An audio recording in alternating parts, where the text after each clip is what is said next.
भारत की प्रमुख तेल company oil and natural gas corporation ONGC विदेश लिमिटेड दक्षिण अमेरिकी देश वेनेजुएला से अपने लाभांश के बदले तेल खरीदने की बातचीत कर रही है। रिपोर्ट के मुताबिक ओएनजीसी का लगभग $600 मिलियन का लाभांश वेनेजुएला में फंसा हुआ है। मामले से अवगत दो लोगों ने बताया है कि ओएनजीसी अपने फंसे लाभांश के बदले वेनेजुएला से तेल खरीद की बातचीत कर रही है। ओएनजीसी और वेनेजुएला के बीच तेल खरीद को लेकर बातचीत तब संभव हो पाई है जब अक्टूबर 2023 में वेनेजुएला सरकार और विपक्षी दलों के बीच हुए समझौते के बाद अमेरिका ने वेनेजुएला के तेल एवं गैस पर लगे प्रतिबंधों को खत्म कर दिया था।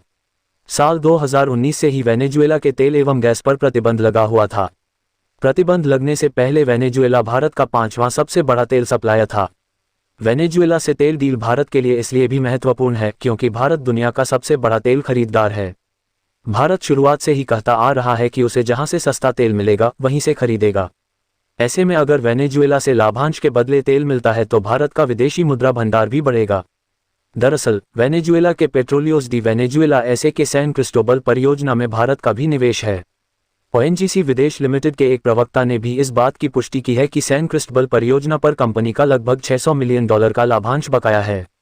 उन्होंने कहा कि अमेरिकी प्रतिबंधों में छूट के बाद कंपनी लाभांश के बदले तेल खरीदने को लेकर बातचीत कर रही है। अंग्रेजी न्यूज वेबसाइट मिंट की एक रिपोर्ट के मुताबिक ओएनजीसी विदेश लिमिटेड ने 2008 में सैन क्रिस्टोबल परियोजना में 40% का अधिग्रहण किया था। इस परियोजना का घोषित लाभांश $400 मिलियन है। वहीं अघोषित लाभांश भी लगभग $200 मिलियन है। वेनेजुएला के पूर्व राष्ट्रपति ह्यूगो चावेज ने इस कंपनी की कमाई से देश में लोकलुभावन खर्च किए। इसके बाद से ही भारत को लाभांश का भुगतान नहीं किया गया है। भारत के पेट्रोलियम एवं प्राकृतिक गैस मंत्रालय और विदेश मंत्रालय की ओर से इस पर कोई टिप्पणी नहीं की गई है। हालांकि मामले से अवगत दो लोगों ने मिंट को नाम ना छापने की शर्त पर कहा है कि वेनेजुएला में फंसे लाभांश के बदले हम तेल कार्गो खरीदने की कोशिश कर रहे हैं। लेकिन वेनेजुएला के तेल एवं गैस पर लगे प्रतिबंधों को फिलहाल 6 महीने के लिए हटाया गया है।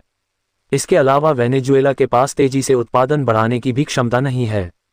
कमोडिटी इनसाइट्स वेबसाइट एसएनपी के मुताबिक वेनेजुएला की वर्तमान उत्पादन क्षमता अभी 8-8.5 लाख बैरल प्रति दिन है, जबकि वर्तमान उत्पादन लगभग 7.5 लाख बैरल प्रति दिन है। अमेरिका द्वारा प्रतिबंध लगाने से पहले भारत वेनेजुएला से लगभग 3 लाख बैरल प्रतिदिन तेल खरीदता था। भारत सरकार के आधिकारिक आंकड़ों के अनुसार 2019 तक वेनेजुएला भारत के लिए 5वां सबसे बड़ा तेल आपूर्तिकर्ता देश था। 2019 में वेनेजुएला ने भारत को लगभग 16 मिलियन टन कच्चा तेल निर्यात किया था, यानी भारत ने लगभग $5.7 अरब का तेल आयात किया था। पेट्रोलियम निर्यातक देशों के संगठन ओपेक के सदस्य देशों में शामिल वेनेजुएला के पास दुनिया का सबसे बड़ा तेल भंडार है। 15 देशों में मौजूद है ओएनजीसी विदेश लिमिटेड। ओएनजीसी कच्चे तेल और प्राकृतिक गैस की सबसे बड़ी भारतीय कंपनी है। ये भारत सरकार का एक उपक्रम है। ओएनजीसी विदेश लिमिटेड भी इसी का एक उद्यम है। यह विदेश में तेल और गैस का उत्पादन करने वाली भारत की पहली कंपनी है। इसकी शुरुआत 2003 में वियतनाम से हुई थी।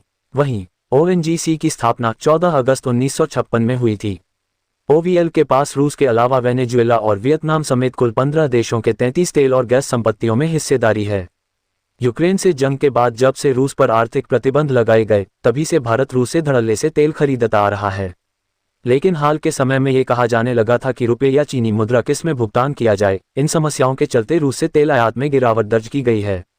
इस बारे में केंद्रीय पेट्रोलियम मंत्री हरदीप सिंह पुरी ने बड़ा बयान दिया है। उन्होंने भुगतान को लेकर बड़ी बात कही है। पेट्रोलियम मंत्री हरदीप सिंह पुरी ने बुधवार को कहा कि रूस से तेल खरीदने में भुगतान की कोई समस्या नहीं है और इस खरीद में हाल में आई गिरावट उसकी तरफ से दी कम छूट का नतीजा है। पुरी ने एक कार्यक्रम में संवाददाताओं से कहा कि रूस यूक्रेन युद्ध शुरू होने से पहले फरवरी 2022 में भारत ने जितने तेल का आयात किया था उसमें रूसी तेल की हिस्सेदारी सिर्फ 0.2% थी। लेकिन यूक्रेन युद्ध के बाद लगे अंतर्राष्ट्रीय प्रतिबंधों के बीच रूस ने तेल खरीद पर छूट की पेशकश की। इसके बाद ये हिस्सेदारी बढ़कर 40% हो गई और रूस अब भारत का शीर्ष तेल आपूर्तिकर्ता देश है। पुरी ने कहा कि भारत अपने आयात स्रोतों में विविधता लेकर आया है और देश सबसे सस्ती उपलब्ध दरों पर खरीदारी करेगा। उन्होंने कहा, भारतीय उपभोक्ताओं को बिना किसी व्यवधान के सबसे किफायती मूल्य पर ईंधन मिलने की शर्त है। रूस से तेल आयात 40% तक बढ़ गया था। अब अगर ये 33% या 28-29% पर आ गया है तो इसके लिए भुगतान की कोई समस्या नहीं है। यह विशुद्ध रूप से उस कीमत की वजह से है जिस पर हमारी रिफाइनिंग कंपनियों को तेल मिलेगा। भुगतान संबंधी समस्याओं की कोई शिकायत नहीं मिली। पुरी उन्होंने ये भी कहा कि किसी भी कंपनी ने भुगतान संबंधी समस्याओं के कारण आपूर्ति रोके जाने की शिकायत नहीं की है। इसके बजाय आपूर्तिकर्ता पहले बेचने और बाद में भुगतान एकत्र करने के इच्छुक हैं। उन्होंने कहा, हम रूस से प्रतिदिन 15 लाख बैरल तेल खरीद रहे हैं।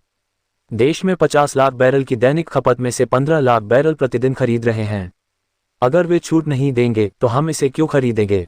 हूती विद्रोहियों के हमलों के बीच जहाजों ने बदला रास्ता। लाल सागर में मालवाहक जहाजों पर हूती विद्रोहियों के ड्रोन हमलों पर पुरी ने कहा कि कुछ आपूर्तिकर्ताओं ने अपना रास्ता बदल लिया है और अब केप ऑफ गुड होप से होकर गुजर रहे हैं।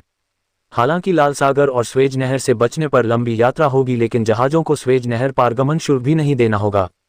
स्वेज नहर का इस्तेमाल लगभग 1/3 वैश्विक कंटेनर जहाज करते हैं।